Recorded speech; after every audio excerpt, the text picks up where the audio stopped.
Hi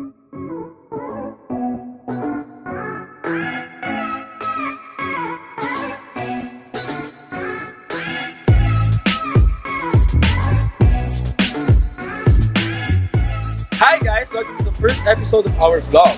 So before we get started, please click on the subscribe button below and hit the notification bell to keep you updated. So for today, we'll talk about OPM songs and artists that have sexual themes or even the slightest hints of sex. So before we get into the nitty-gritty of our topic, maybe we can discuss what OPM is.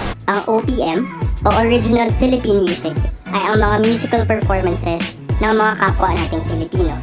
It can be in any genre such as pop rock, alternative rock, classical, or any genre as long as it's performed by a Filipino artist. Some artists that we will feature in this topic are Andrew E, Viva Hot Babes, Al James, and Sud. And since you mentioned Andrew E and Viva Hot Babes, maybe we can discuss how these iconic performers use topics of sex in their songs. Wait a I think it's better if you try to dig deeper into the origins of these songs first. Okay, G.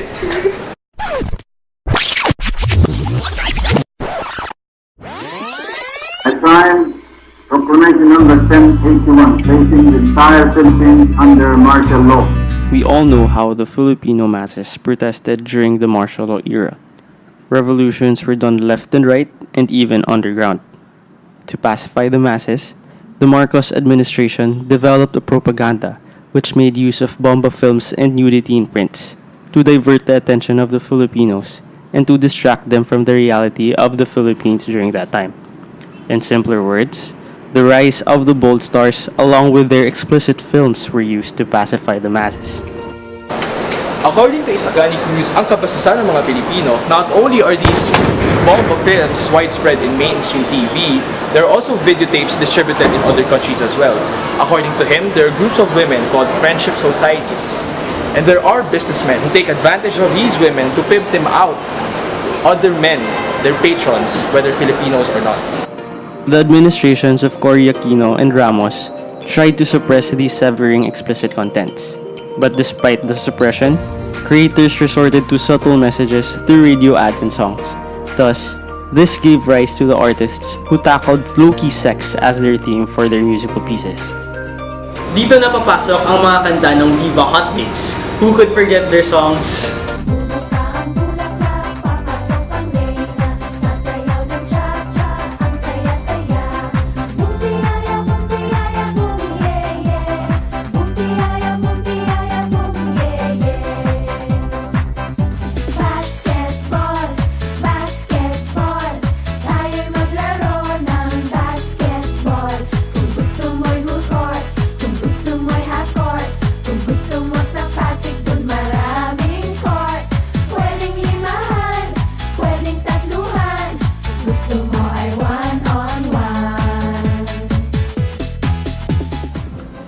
The Viva Hot Babes song Bulaklak is filled with references to the female genitals.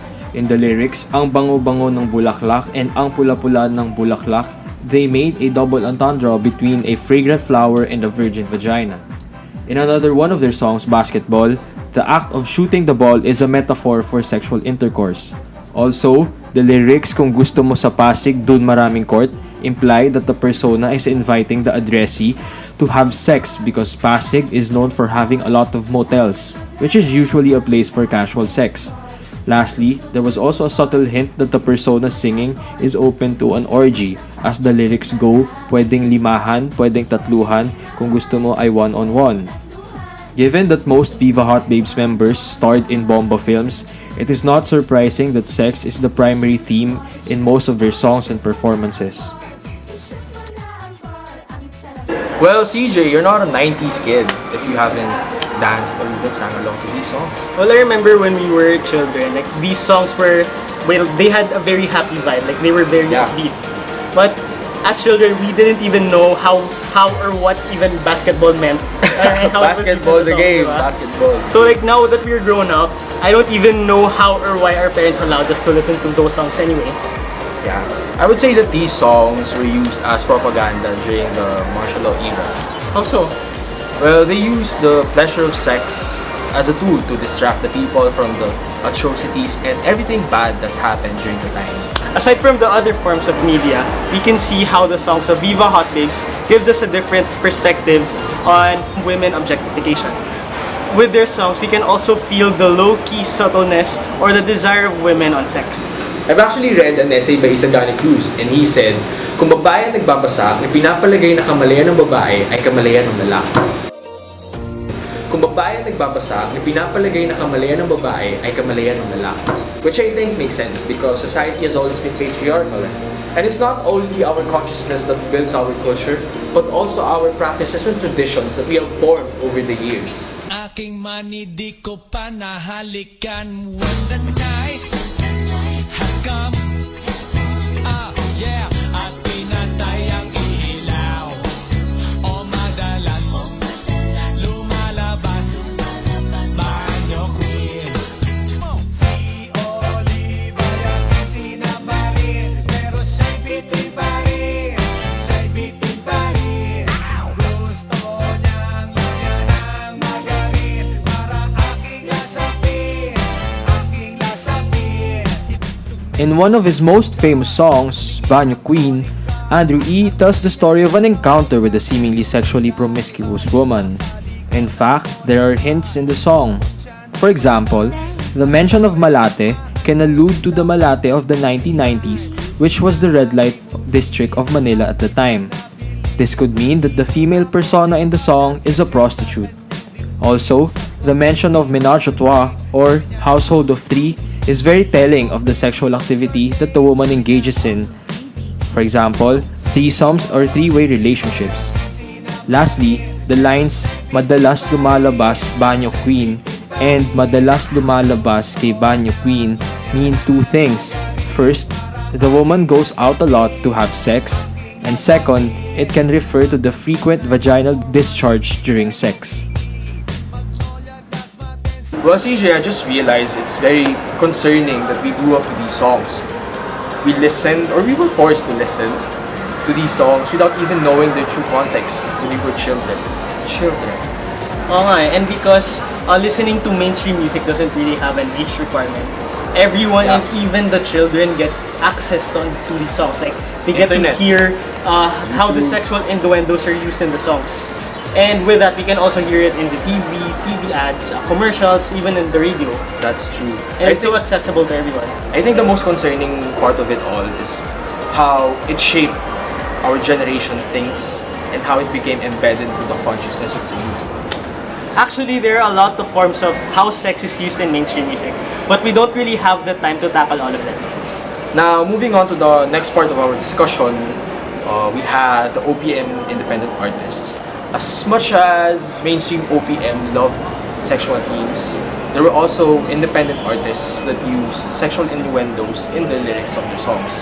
First up, Al James. Now, let's listen to his song, Ngayong Gabi. Yeah, ikaw na lang ang katabi ngayong gabi. O pwede tayo magpabaga pag nalalamig. Dumag-dumag na kasi hindi buong gabi. Maghanap kasi ng tama ang nagkamali. Ikaw na lang ang katabi ngayong gabi. O pwede tayo magpabaga habang malamig. Dumag-dumag na kasi hindi buong gabi. O ang sarap kasi ng tama kahit na mali. Yeah. Pagod ka na ba at sawa ka ng masaktan? Sagad na sagad, halika't sindihan ko na yan. Manood tayo hanggang umaga ng pelikula na gusto. Rhyming of the word gabi with gabi. Both of his songs shown ooze of sex. Not just hints, but actual descriptions of what he wants to do with the girl he would be sleeping with. In Pahinga, he says there that sagad na sagad, halika't sindihan ko na yan. And in Ngayong Gabi, he says pwede na tayong magpabaga pag nanlalamig o magdamag na kasindi buong gabi. A common theme in these lyrics is how something associated with hotness, heat, or fire refers to something sexual. By definition, hotness can also mean a state of sexual arousal. as we can see in Aljane's songs, he's very similar to our mainstream artists in the way that the sexual innuendos were also subtly inserted in his songs. Now, we have reached our final artist for today. Here's Sud and their song Milky.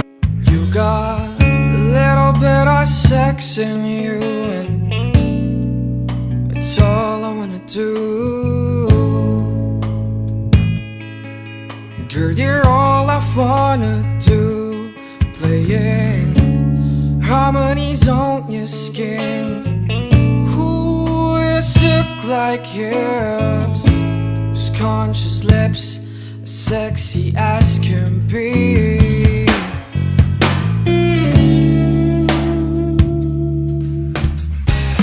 We talk for hours. She wants to know me more. Baby, come closer. Know you want me, girl. Standing here naked, feeling so right. I don't wanna rush, but girl, you excite me. Fuck, girl, you got me saying bad words, and I ain't playing. When I see your ass is on the floor, it turns me on. Damn, baby, you so fine, and you're always on my mind. And I'm singing you this song, saying bad words all night long. Ba-da-ba-da-ba-da-ba. The persona used in Sud's songs is that of its singer, who wants to have sex with just one particular girl. Smilky, a portmanteau of smooth and silky, is used to describe how the girl's skin is as smooth as silk, as well as her silk-like hips. The harmony that he's mentioning in the song is how different sounds or harmonies can be produced from the skin when two people have sex. Unlike the previous artists, the way they inserted sexual hints is less subtle. With Sud's songs, they are more direct and they do not try to use any symbols as replacements for sexual parts or other connotations for sexual objects or places. Sud has also faced controversies in the past.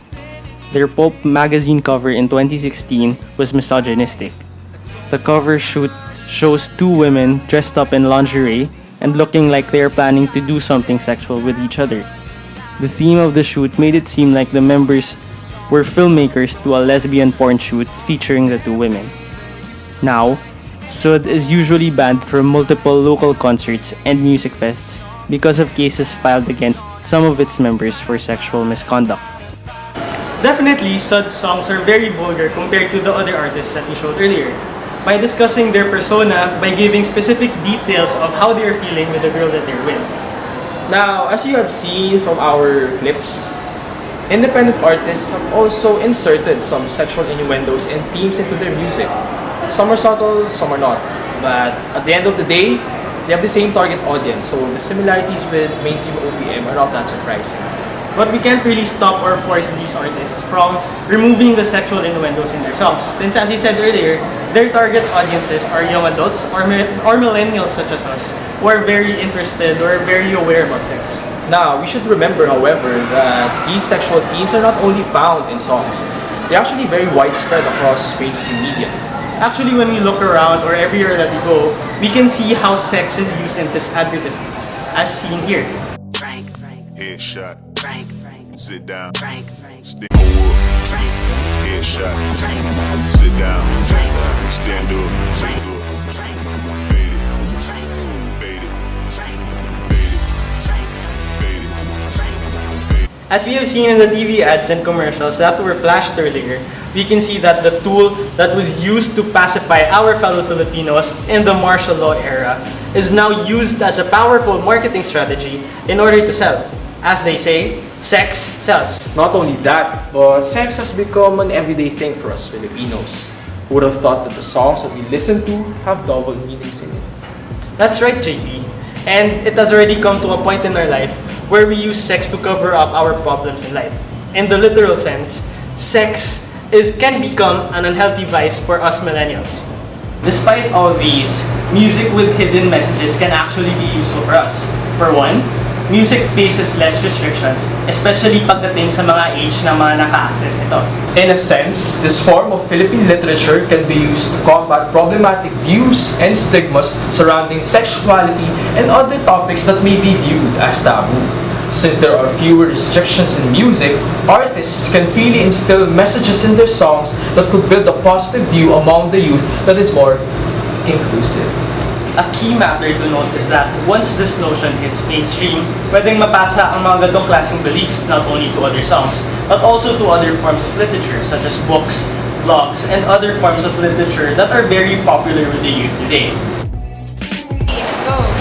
Wait a sec. I think it's better if you try to dig deeper into the origins of these songs first. Okay, Gian. Awkward ah. And go. And since you mentioned Andrew E.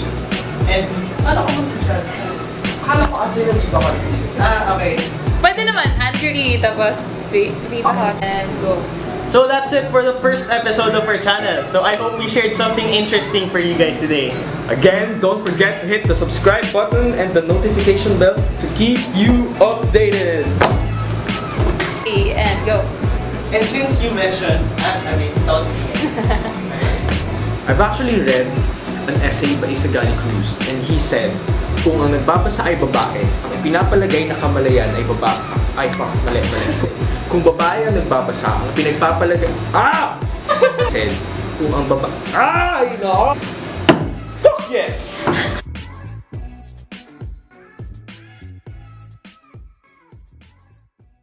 So that's it for the first episode of our channel. So I hope we shared something interesting for you guys today.